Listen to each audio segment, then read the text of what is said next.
So, yep, 2 cat videos in a row. Life is cruel, what can I say? I know it's been a long time since the last video in the series, and I'm sorry. I am. I actually have reasons as to why it took so long. But, like, you're not here to see that, so. But I do want to say that, like, I know that in the grand scheme of things, 5,000 views is not a lot at all, but it's a lot for me. And I do genuinely want to say thank you to everybody that's been watching it and commenting. I actually read all the comments. I don't respond to most of them, but I do actually read all of them. And I thought it would be good if I read some comments here. I love the random gameplay of Night in the Woods and FNAF. Yeah, like, gotta let everybody know I'm a gamer. I honestly do not remember why I did that. She has a perfect yellow fang voice. And then a bunch of people agreed. Warrior Cats animators hit me up, I guess. You say the F and S word too much. Okay, so that's actually not the first comment I've gotten about that. You know, I've done some hard reflection, and like, on one hand, like, this is my channel. If I want to swear like a sailor, I could swear like a sailor. But I do get that this is like a series for kids, and kids might click on this video. So I can tone it down a little bit. I do also want to say that I am 100% okay with corrections, as long as they're polite. This is a big series, you know, like there's like, what, 90 books now or something? Like, I'm going to get things wrong. There's a lot of stuff I have to research. Feel free to correct me. Just don't be rude about it. So, certain kinds of hawks do actually live in England. Now, I did put a little disclaimer in the video saying I was aware of the existence of sparrowhawks and ghost hawks, go hawks. I don't know how the fuck they're... Damn it. I don't know how that's pronounced. And I was more or less referring to how the fandom in general treats hawks. But if I was gonna, you know, say that, I should have actually said that. So, you know, that's on me. I also did notice that in that same section, I say that cougars only live in North America over a map that shows that they also live in South America. An animal that only lives in North America. That's really embarrassing. Like, my actual point still stands as to what I was saying there. But yeah, no, that's something I should have noticed, and I don't know why I didn't. Also, I'm not doing any more skits. That was cringy as hell. Anyway, that's it. I'm putting my face away. We're gonna start the video now. Now, as I mentioned before, the Warrior series was originally supposed to be 1 book. However, as stated by the original Aaron, Vicky Holmes, there was so much squeeze into that first storyline, and ended with Firestar becoming leader, that the publishers HarperCollins in the US decided that it should be extended to 6 books, which became 12, then 18, and so on. So, while the basic clan structures, religions, naming systems, and general rules of the universe did get created, nothing really got planned out in very much detail, which is completely fair. Not every book has to be as rich and developed as The Hobbit. Problems started to arise as more and more books came out, though, and some of those books were prequels, which meant that the authors had to delve into the characters' backstories and had to figure out how exactly the clans and their cultures came to be. Secrets of the Clans, the first Warriors Field Guide, was published in 2007, right around the start of the 3rd arc, and it briefly goes into the history of the clans, how they came to be, and how the Warriors Code was created. It essentially claims that there used to be a lot of feral cats who lived lawlessly in the forest until one night they gathered to share their grievances, which resulted in a huge battle and many, many deaths. Suddenly, all the cats who died in the battle appeared as ghosts to lecture the survivors. The survivors decided to live peacefully among each other, with 4 cats named Wind, River, Thunder, and Shadow forming 4 individual groups, that being Wind Clan, River Clan, Thunder Clan, and Shadow Clan respectively. And then they made the Warrior Code together, assumedly that same night or sometime shortly after. So, a nice little origin story there. However, more recent books contradict it. Code of the Clans, published just 2 years after Secrets of of the clans, specifically focuses on the warrior code and goes over how every single rule within it was created. According to this book, the code was created over the span of many generations. One of the later rules, that a warrior rejects the soft life of a kitty pet, was actually created shortly before the events of the first book, as a response to the Thunder Clan leader Pine Star running off to become a house cat. But the others often feature extremely brutal and tragic circumstances. Kittens potentially getting killed in battle results in the rule that a cat can't start trading until they're 6 moons old, a leader and deputy both dying just days apart, and their warriors literally fighting to the death figuring out who will become the new leader, leads to the rule that a deputy must be chosen before moon high. There's this one story where a leader wants to give half his territory away for some godforsaken reason, and when his deputy is very understandably not happy about this, he creates the rule that leaders are the ultimate authority who can't be questioned. This isn't presented as a positive thing though, which is admittedly kind of interesting. Like, oh, part of the warrior code was created by corrupt leaders. And of course, there is the prequel series, literally called Dawn of the Clans, which goes into how exactly the clans were formed. And yeah, spoiler alert, it's not exactly as simple as the field guide made it sound. The feral cats were already split up into somewhat organized groups by the time of the battle, and one of those groups were actually in the process of developing a lot of the methods the clan cats use, such as patrolling and marking their borders, which was actually seen as being almost authoritarian by the rest of the cats, many of whom were suddenly being displaced and even killed for the sake of these new borders. Not to mention the battle doesn't happen until the end of the 3rd book, so there were almost 3 books building up to the battle, and 3 entire books dealing with the fallout from the battle. It takes a long time for the clans as we know them to get formed. They weren't just all created in one night. This inconsistency doesn't bother me personally. I'm an American. I grew up hearing sweet little stories about Columbus discovering America and how the natives and pilgrims all came together and had a lovely Thanksgiving. Then you get a little older and realize, no. Actually, things were a lot messier and a lot more violent than that. I think that this simple, clean version of the clan's history works perfectly well if viewed as the clean, sanitized way they are remembered within the clans. And Dawn of the Clans, how they actually went down. Now, do I think that was the intention? No.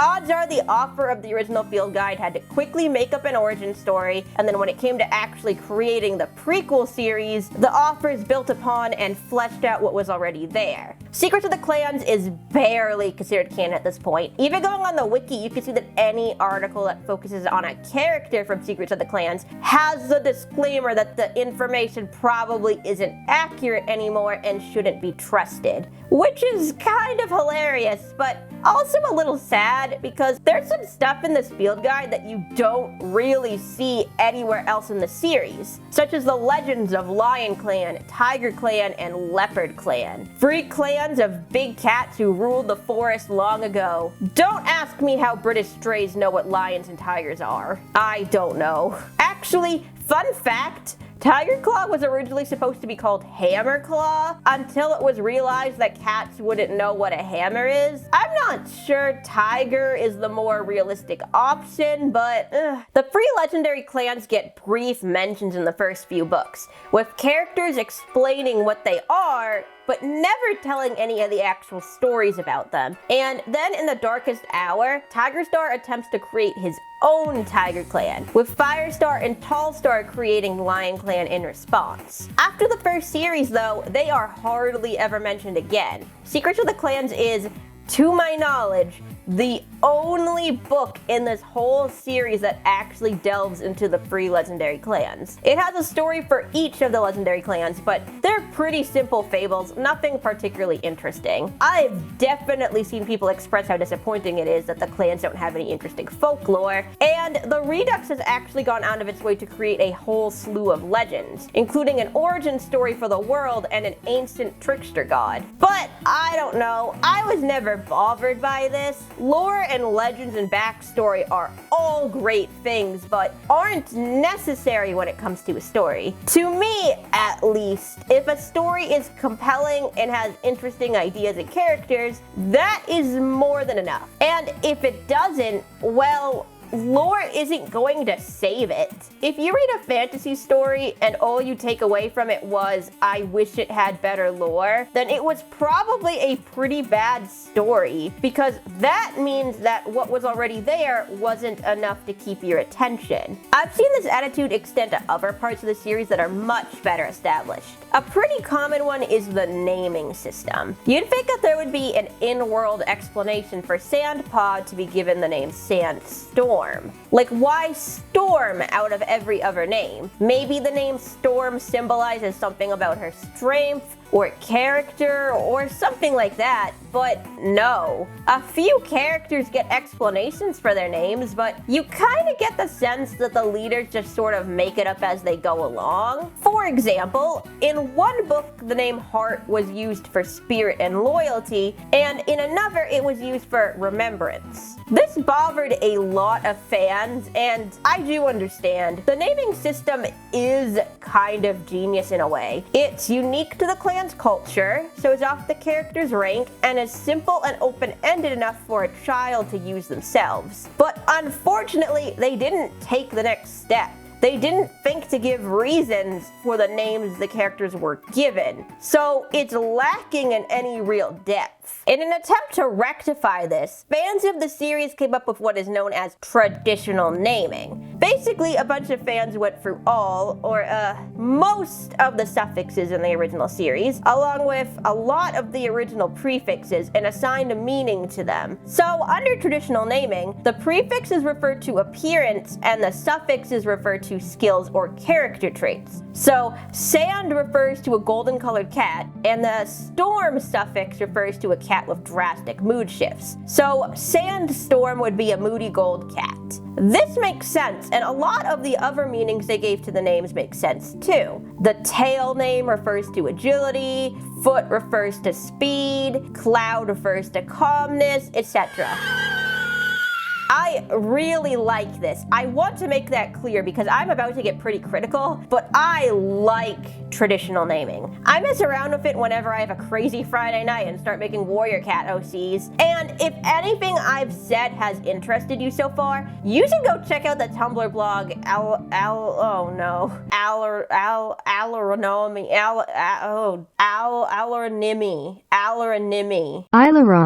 However, it does bother me that traditional naming is held up among the fan base to such a degree, despite it straight up ignoring canon in some instances. So, going back to the name Storm, referring to a moody cat, in the first series there is a cat named White Storm, who is the nicest, most cuddliest cat, and I love him. He is not moody in the slightest, and is in fact one of the most level-headed characters in the entire series. The meaning the fans gave his name does not suit the existing character, and there are some people who view that as a flaw with the original series. And then there is the fact that traditional naming only uses the suffixes in the first series of books, which means that it completely ignores the other 80 plus books. And it doesn't even use all the suffixes in the first series. Running Wind, Grey Pool, White Throat, Small Ear, and Loud Belly all appear in the first series, but traditional naming completely ignores the name Wind, Pool, Throat, Ear, and Belly. It doesn't ignore the name Heavy Step, though it uses the name Step in a weird way. It's always paired with an animal prefix, and it refers to the way a cat walks. So, if a cat named Foxpaw walks the same way a fox does, he gets the name Fox Step.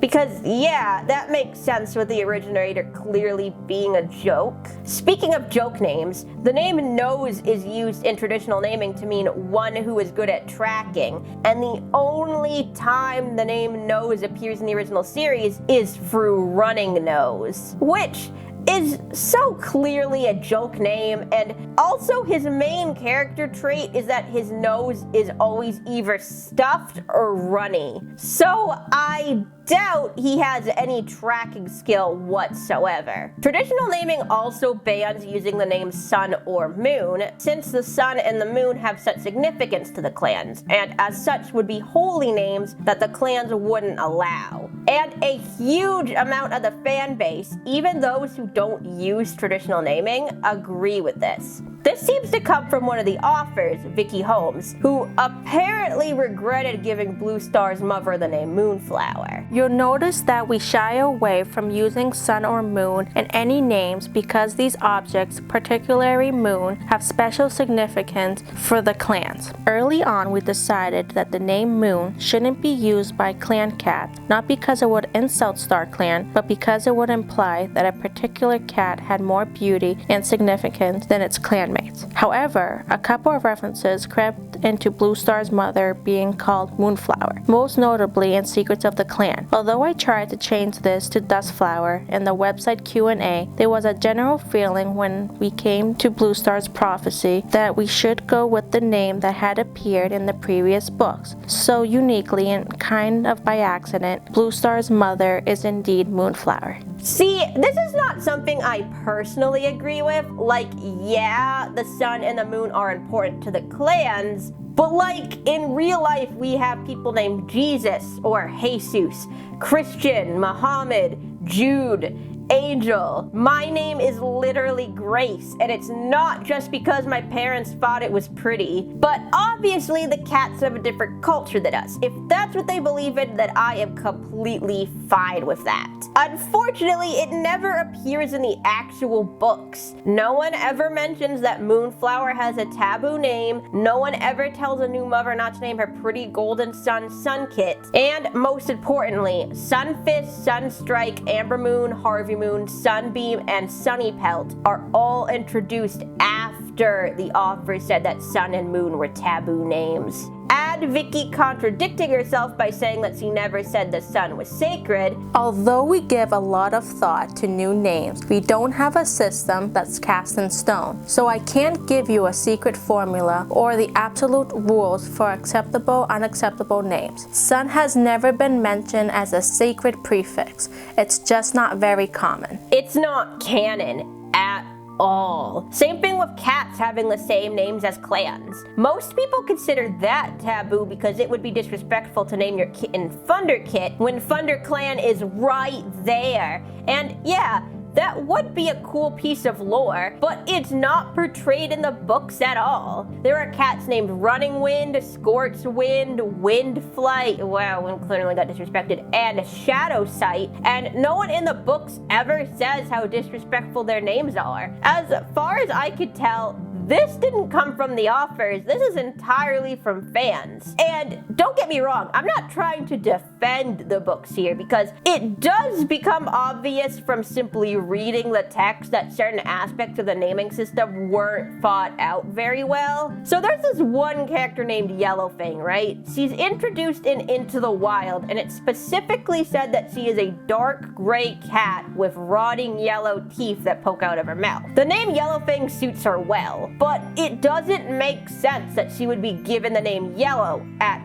birth, right? Like, surely her name must have been changed later. There are multiple cats in the first series who have names like Halftail or One Eye that they got later on in life after getting certain injuries. Hell, her leader in Into the Wild was literally a tyrannical dictator who framed her for murder anyways. Maybe he could have forcibly changed her name as a way to humiliate her? That could have been cool. When her prequel book came out, I was so curious how they were going to explain why a gray cat was named Yellow, and the answer was that her parents named their gray kitten Yellow. Okay, did they have a vision of their newborn daughter someday having dental problems, or same thing with One Whisker? Oh, is that a nickname? Did he have weird scarring around his muzzle, or maybe just one long whisker and everyone called him that as a joke and it stuck? No, his parents just named him One Kit for some reason. I'm fine with more jokey or literal names.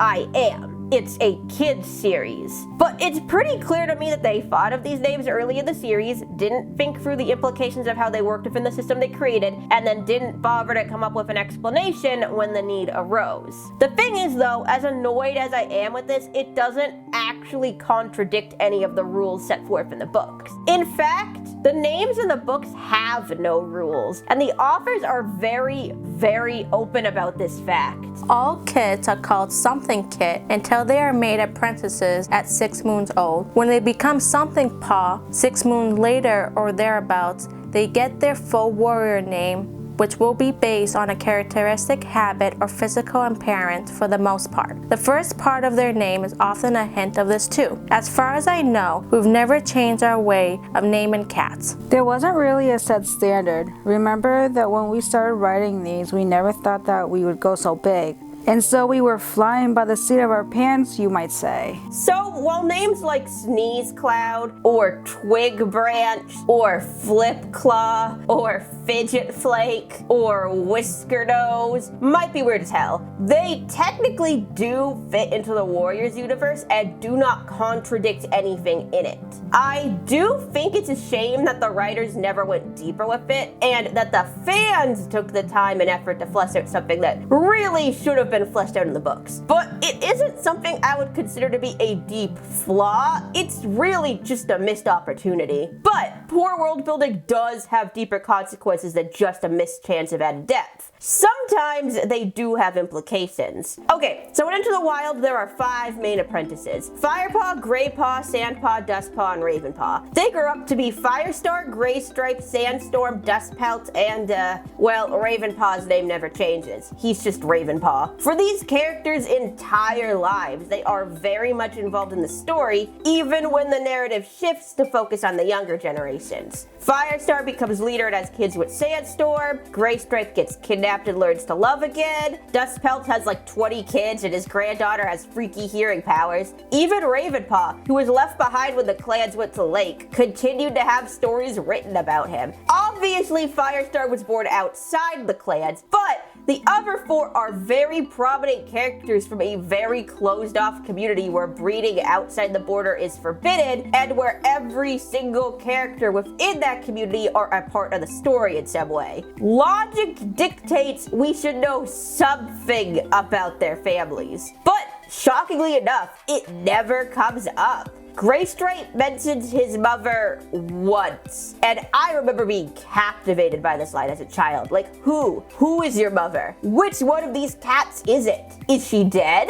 Are all your mothers dead? Well, the answer is the authors didn't think of it. No, seriously. In the original series, none of the characters were the siblings or cousins of any of the other characters, bar a few instances where it's important to the plot. And the only time we actually knew if anyone was related was when someone gave birth. Or they're born in between books, or we get told about it later. Same basic idea. I'm just gonna say that we see their birth though, just to keep it simple. And even then, very rarely the kid's father is ever even brought up in the first arc. I mean, there is a huge amount of focus on the fact that Tigerstar fathered Goldenflower's second litter, but her first litter's father is never mentioned. And Frostfur, Brindleface, and Speckletail all have kits, and none of the fathers are ever mentioned. Yes, I always thought that Lionheart was Frostfur's mate too, but there's nothing in the actual books that points to that. The only real exception is Willowpelt, but it's blink and you miss it. This changes as the series goes on, with it actually getting to the point that Toms are shamed for not being in their children's lives, but in the first arc at least, it left it pretty unknown. And this isn't the clan culture evolving, by the way. It seems to be a change in how family relations are handled by the authors. For example, in the first arc, it's specifically said by Bluestar that a queen does not have to reveal the father of her kids if she doesn't want to, and the clan will not ask any questions. However, in two of the prequel novels that were written years later but take place years before the first arc, the cats are seen asking who the fathers are, and both Bluefur and Mapleshade are forced to pretend that another cat in the clan is the father so no one gets suspicious. I actually prefer the idea that the clans don't care about the fathers at all, personally, because it's way more interesting than just having traditional little families dotted around everywhere. But yeah,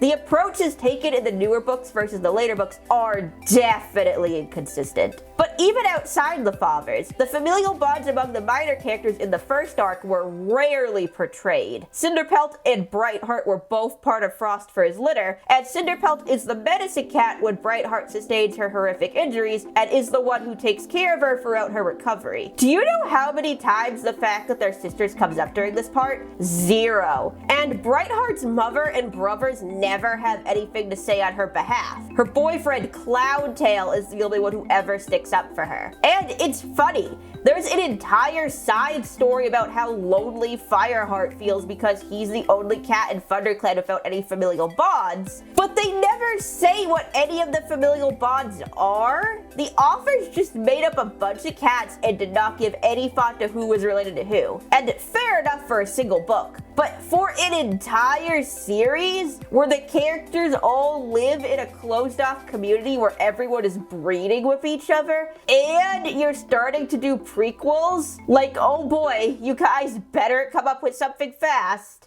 Enter Bluestar's Prophecy, published in 2009. It's a story of the leader who invited Fireheart to join ThunderClan, her youth, and how she got into the position she was in at the beginning of Into the Wild. It was pretty unavoidable that they would have to show most of the characters from the original series being born, so they'd have to figure out parentage, and in some places they knocked it out of the park. They actually remembered Rosetail, an elder mentioned in one line of Into the Wild, and turned her into a full-fledged character, which I always appreciated. I love how One-Eye and Halftail are the parents of Running Wind and Mousefur. It's so weirdly fitting. Lionheart and Goldenflower being siblings was inspired. I really like how Whitestorm, who was the one taking care of Bluestar in her old age, turned out to be her nephew, though that was actually revealed earlier in Secrets of the Clans. However, Bluestar's Prophecy did contain the reveal that Thistleclaw, who was Bluestar's mortal enemy, was actually her brother-in-law. It added a flair of drama to the whole thing, and the realization that he is the father of the kinda gentle Whitestorm was kind of cool. Although it originally started as a suggestion from a fan, believe it or not. Would you consider making Thistleclaw the father of Snowfur's kit?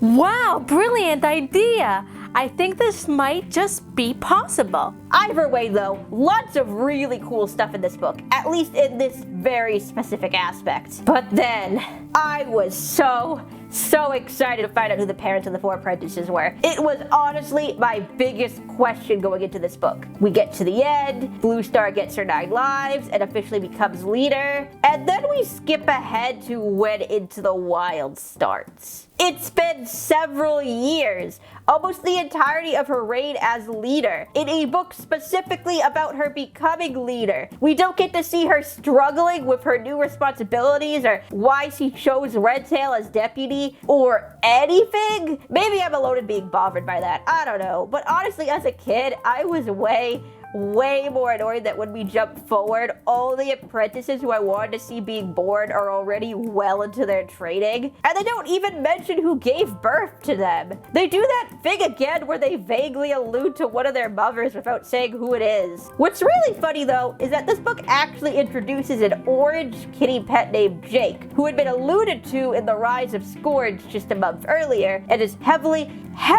hinted to be Firestar's father, as well as the father of the villain cat Scourge. So at this point, we can somewhat cobble together a family tree for Firestar, who is arguably the one character where it would have been understandable not to know his parentage. But that doesn't mean we don't get any answers for these characters' lineage, because while the book certainly offered no answers, the authors certainly did. Writer and editor Vicky Holmes claimed on Facebook that Sandstorm's parents were Brindleface and Redtail, that Dustpelt and Ravenpaw were littermates, and that their parents were Robinwing and Fuzzypelt, two warriors from Blue Star's prophecy, and Graystripe's parents were Willowpelt and Patchpelt. Alright, let's break this down. Starting with Graystripe, because he's the easiest one. Someone responding directly to Vicky Holmes' comment already did the work for me. Wait, you do know that Patchpelt and Willowpelt are brother and sister, right? Yeah, it's true. They were from different litters, but their parents were Swiftbreeze and Adderfang. Ooh, boy.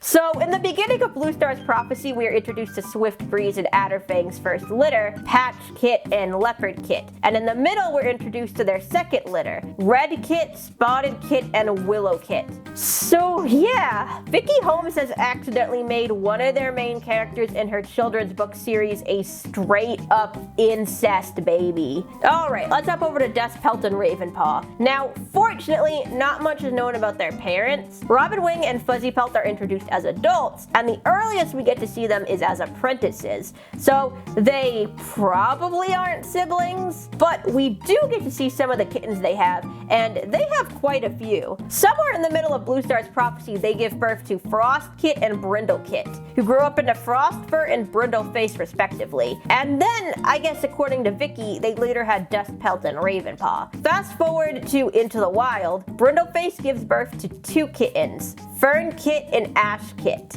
who grew up to be Ferncloud and Ashfur. Ferncloud and Dustpelt fall in love and have like 20 kittens together. So, according to Vicky Holmes, Dustpelt canonically mated with his niece. Oh, and Frostfur and Brindleface's grandchildren hook up later on. And considering they're sisters, their grandchildren would be third cousins, second cousins, I don't know. Their family tree is literally a circle. And this is canon within the books, by the way, since we see all these characters being born. But diving into Vicky's statements, Brindleface's grandson is also her nephew. So yeah, her kids are hella inbred, which is unfortunate because those kids are our main characters in the fourth arc. And let's not forget that Brindleface is Sandstorm's mother. I'm not a fan of this personally, cause like, Brindleface is pretty much portrayed as an overwhelmed first parent in the original series, and so is Willowpelt by the by, but whatever I guess. Sandstorm falls in love and has two daughters with Firestar, and one of those daughters, Squirrelflight, grows up to have a love triangle with Brambleclaw and Ashfur. Ashfur, the other kit Brindleface gave birth to in Into the Wild and the brother of Sandstorm. This would mean that Warrior Cats is a kids series where one of the main characters has a love triangle with her uncle. Not to mention Ashfur becomes a full-on villain later on because Squirrelflight didn't want to be with him. He became a villain because his niece didn't want to sleep with him. What the hell? Look at this family tree. Look at it. How does this even happen? And yeah, I know that they're cats, and I know that it's tempting to say, oh, it's normal for cats, so it's not a big deal. First of all, these cats are anthropomorphized way too much for that to be acceptable. When you have the author straight up saying that they are fuzzy little humans, then you can't really get away with portraying things like this. This article I found on BlogClan argues the point that the clans are all basically like a family anyways, so why does incest really matter? I don't really agree with this take for a number of reasons, but I will give it to you that if that's what the authors intended, it would at least be an interesting creative decision. But I'm pretty confident in saying that wasn't it. Because, well, when that one fan pointed out that Graystripe's parents were siblings, Vicky literally responded, Tell me that's not true.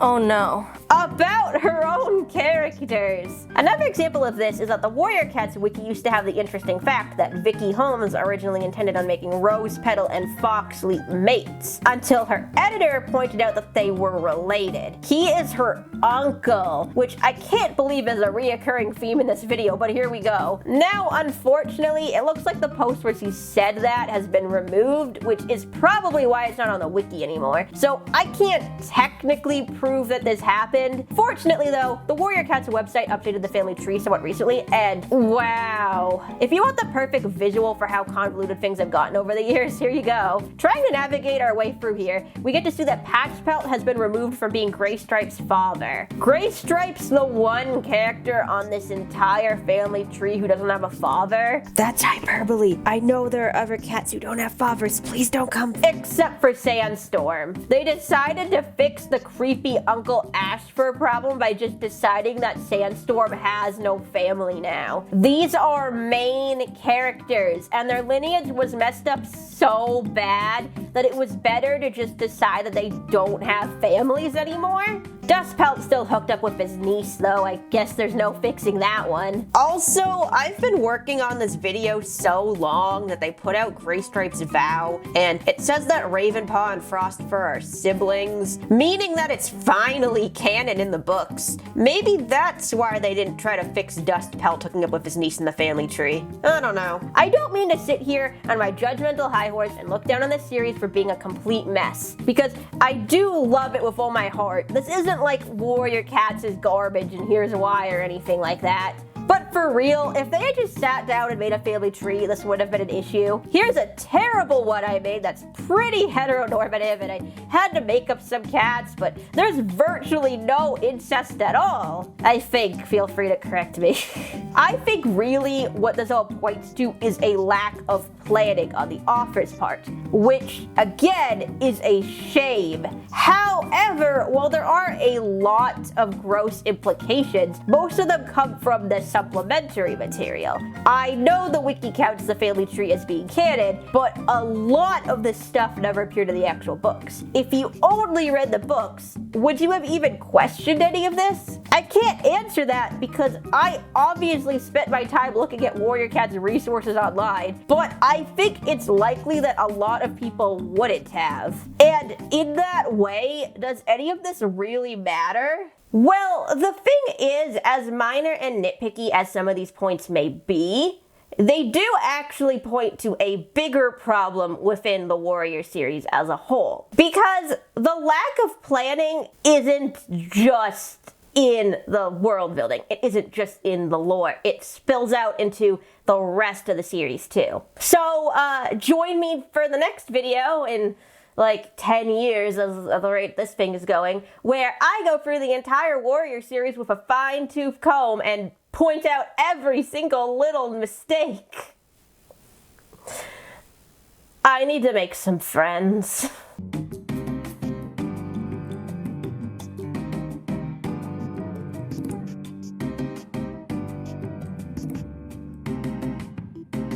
Alright, so here's the thing. Back in like July, I was absolutely just driving myself fucking crazy. I'm sorry, I'm not, because I wasn't working because of the pandemic. So I decided I was going to do something fun for myself. So I took my camera and I went out into the middle of the woods to take some pictures. Just because, I don't know, I like taking pictures. I thought maybe it would be a good thing to spend an afternoon doing. And then I got lost in the woods for 4 hours. And a thunderstorm broke out. No, not just a thunderstorm, a hailstorm. I got hailed on in the middle of the woods. I had a camera bag, but the rain was coming down so much it got soaked through. My camera got destroyed. So I didn't have a camera, and I used this thing for both the audio and the visuals. I don't remember exactly when I got a new one, but it was probably sometime in August is when I got a new one. So while the whole camera incident did put the Warrior Cats videos on hold, they didn't like completely stop it. However, the video that I had come out, it was supposed to be out at the end of August, but it actually came out in the beginning of September. The Cherry Falls video got copyright claimed out the goddamn wazoo, just constantly, all the time. I think it got taken down 7 times. I think that's the amount of times. I don't remember anymore, but it was a lot. Because the thing is that the Cherry Falls video is like deals with some pretty serious themes, so that was already kind of exhausting to me. But now the fact that it was getting like banned, and when I say that it was getting taken down, what I don't mean is that it was getting like just regular copyright claimed, because as it stands right now, it still has a copyright claim on it. I never fixed the issue completely, but what was essentially happening was it was getting banned in every single country, so nobody could watch it. And I'm obviously not at a point where I could monetize my content. I don't think I would want to monetize that one anyways, just due to the fact that it deals with some pretty messed up subjects. So that's fine. Like, I don't care if it has a copyright claim and whoever owns the movie, which, by the way, the person copyright claiming it doesn't own the movie. The Lasso Group does not own Cherry Falls. They are literally a company, I looked into them, that copyright claims people's videos on like studios' behalf. But whatever. The point is that it was getting banned, and I put so much work and thought into that video that I just wanted people to watch it. I wanted that video out on, I think it was, I can't remember the exact date. It was like the 24th of August, I think it was, because that would have been the 20th anniversary of Cherry Falls. I wanted it out on the 20th anniversary of Cherry Falls, and it was out on the 20th anniversary of Cherry Falls for several hours before it got blocked in every single country. And then it got blocked and blocked and blocked and blocked, so I had to keep editing, I had to keep re-uploading it. It was exhausting. And at the point that I finally got it to an okay point, I just decided that's it. I'm not touching it anymore, and I need a break. I need a break. So that is why, despite the fact that I had intended on making a Warrior Cats video back in September, I didn't, because I was just exhausted and angry. And then after that, I don't know, I made a bunch of videos in October. The fact that I managed to crank out 3 videos in a month where I was starting a new job still absolutely blows my mind, and I'm not sure how I did it. And then after that, it was nonstop working on the cats video, which is 2 hours long, and I, honest to God, would come home from work and stay up in my room for hours just editing it and doing nothing else. There was no time for me to squeeze a Warrior Cats video in there, so that is why it has taken this long. I hope y'all enjoyed that story. So have a good new year. Thank you for watching this far into the video. Goodbye.